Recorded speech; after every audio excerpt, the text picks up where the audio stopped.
All right, Larry Krueger here at Levi's for the Pig and a Pickle Krug Show with a little 49er video as we recap everything that happened down here on a Wednesday in Ninerland. And of course, we're brought to you by Pig and a Pickle, the best barbecue in all of Northern California. Check them out. They're in Emeryville. They're in Corte Madera. They're open 7 days a week from 11 a.m. till 8 p.m. or until they run out. Pig and a Pickle, the best barbecue in all of Northern California. We're also brought to you by Sharp Corners Sports Cards and Collectibles along the Monterey Peninsula. They're in Pacific Grove, California. And thanks to Sharp Corners Sports Cards and Collectibles for being a proud sponsor of the Krug Show. For all your sports cards and collectible needs, go to Sharp Corners Sports Cards and Collectibles in Pacific Grove. And go say hi to my good friend Anthony Catania. All right, let's talk a little bit about the Niners. The Niners were down here in Santa Clara today getting ready to take on the Arizona Cardinals in Week 5, a Cardinal team that just got blown out by the Washington Commanders just a week ago. Now, the Niners made some roster decisions this week. They have re-signed Jalen Graham, who was cut by the Niners at the end of camp. They really loved him, but he got caught up in a numbers game. Adam Peters plucked him from the Niners, knowing he's a good player, but he didn't put him on the active roster. He put him on the practice squad for the Commanders, meaning that anybody who's on a practice squad can be plucked by another team if you're willing to give them a 53-man roster spot. The 49ers, because of the injury to Curtis Robinson and the injuries, he's done for the year with the full season ending injury. But in addition to that, DFF, Demetrius Flanagan-Fowles, Fred Warner, they're all dinged up right now. I mean, D. Winters has got an ankle, Warner's got an injury, Flanagan-Fowles has got an injury. So the Niners need depth at linebacker, and they need quality depth, and Jalen Graham represents that. So Graham was back, and I talked to him today in the locker room. He's excited to be back. I think this kid's going to have a great career. I really do. I know he's been let go now by the 49ers to Washington, the Washington back to the Niners. And I think the tendency is to think, well, he must not be that good of a player. He really is a good player. And I think the 49ers are going to we're going to look back at this and go, wow, they cut this guy loose, and now look what he's doing. So I very much am a believer in Jalen Graham and Jalen Graham's talent. The Niners also today signed Jonathan Garvin and Terrell Owens' son, Terique Owens, to the practice squad. And they cut Shaquille Brown from the practice squad. They also opened the practice window today for Kalia Davis, who's trying to come back from a knee injury. So he now has a 3-week window to be activated. Shanahan said he could be activated this week. He may play against the Cardinals. So that would be a great sign because Kalia Davis was huge, absolutely huge in the preseason. He was fantastic. There's a lot of talk about Devonte Adams. Where's Devonte Adams going? And no, I don't think he's coming to the 49ers. The Jets are a 1-1 favorite, even money favorite to be Devontae's next team, followed by the Commanders, who are 3-1. The Chiefs are 5-1. The Steelers are 6-1. The Saints are 7-1. Would he reunite with Derek Carr, who they played together? Of course, the two of them played together at Fresno State and with the Raiders. Arizona's 10-1. Green Bay's 10-1. And then the Niners are next with tied with Baltimore and Buffalo at 12-1, and you get the Falcons at 16-1. So is Devonte Adams going to be a 49er? Well, the odds say 12-1 odds. It doesn't look very good. The 49ers will take on this Arizona defense. It's a 3-4 defense. Dennis Gardeck and Zaven Collins are their edge rushers. Budda Baker, who had 14 tackles last week for Arizona against the Commanders, is their star. He's the free safety. They're 29th, though, in points per game allowed, giving up 26.5 a game.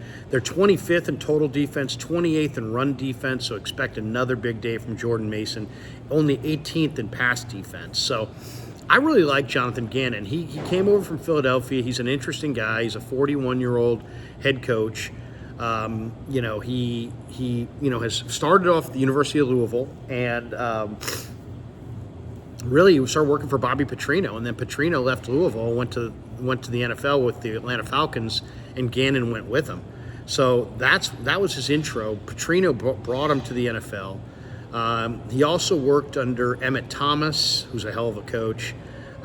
He worked under, obviously, Sirianni. He worked under, in Indy. He worked under Frank Reich. And he runs a 3-4 defense. It should be interesting to see if the 49ers can carve up this defense, because it's not a great defensive line, it's not a great front seven. Pretty good secondary, but not a terrific front seven. The 49ers offensively, by the way, second in total offense. They're 8th in points per game, averaging 25.8 a game. 8th rushing offense, second passing rated offense, first in time of possession. And I asked Kyle Shanahan today about that. I said, is that by design? Are you trying, were you guys trying to possess the ball? And he's like, well, you always try to possess the ball, but it's more happenstance than anything. It's not necessarily by design. As far as injuries today, Yatir Gross-Matos was out with a knee injury. Jacob Cowing was out with a shoulder injury. Chris Conley has an oblique. He was out. You had D. Winters with a sprained ankle. He was out. George Kittle with ribs. He did not practice. Fred Warner with an ankle. He didn't practice. So many times coaches, when you get to about a month into the season, especially in this situation where the Niners play 2 games in like 12 days, they play Sunday, they play again on Thursday, you're going to go real easy on your guys at practice going into this stretch, and they are.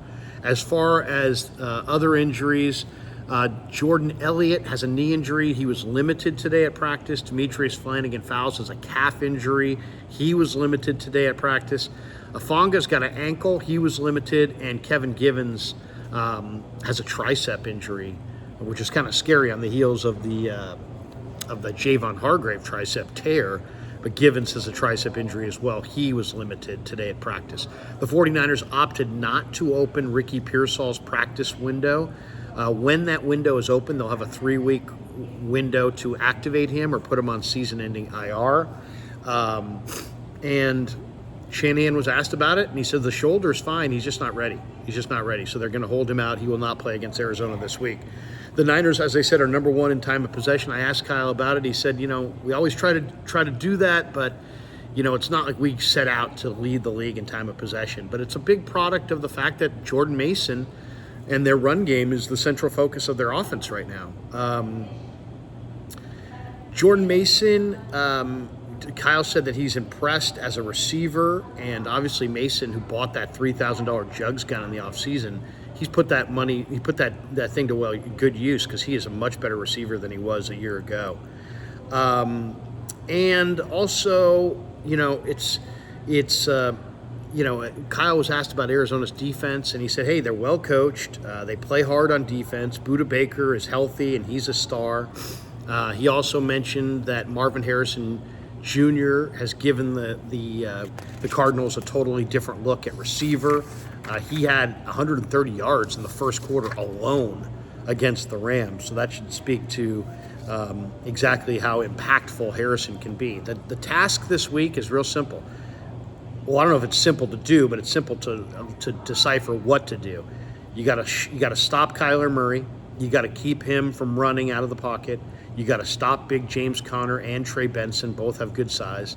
If Trey McBride plays, you got to defend one of the best tight ends in pro football. If it's not Trey McBride, they also have Elijah Higgins, who's a terrific mover, a former wide receiver who's converted to tight end. This is what you really have to concern yourself with. They've got Connor and Kyler and Harrison. They don't have the speed of Rondale Moore anymore, but it's still a very scary offensive team. And then defensively, Budda Baker is a star, and he can make a lot of plays. Him and George Kittle have had some incredible battles through the years. But the Niners' game plan is real simple. Run the ball. The Cardinals are 29th in the NFL, 28th in the NFL as far as defending the run. Run the ball. Run the ball, dominate the time of possession as you've been doing, play complementary football, keep your defense on the field, try to run, try to shorten the game and just, run right through Arizona. It doesn't have to be a stylistic gem. It just has to be a W. You get the win. You pack it in, and you get you sleep fast, and you get ready for Seattle on Thursday. So this is an interesting stretch. You get 2 divisional games back to back, and the Niners want to go 2-0. But they got to take care. You can deal with Seattle next Thursday, but right now it's Arizona, and stopping Kyler, stopping Connor, stopping Harrison, stopping McBride if he plays, all going to be very difficult to do. So should be very interesting. The 49ers are feeling good about themselves defensively. You know, they feel like they had a good performance against New England, and I'm sure they would like to replicate that this week against Arizona. All right, that does it for our video. Thanks to Pig and a Pickle for being the title sponsor of the Krug Show. Thanks to Sharp Corners Sports Cards and Collectibles for sponsoring this video. And thanks to all of you guys for supporting the Krug Show on YouTube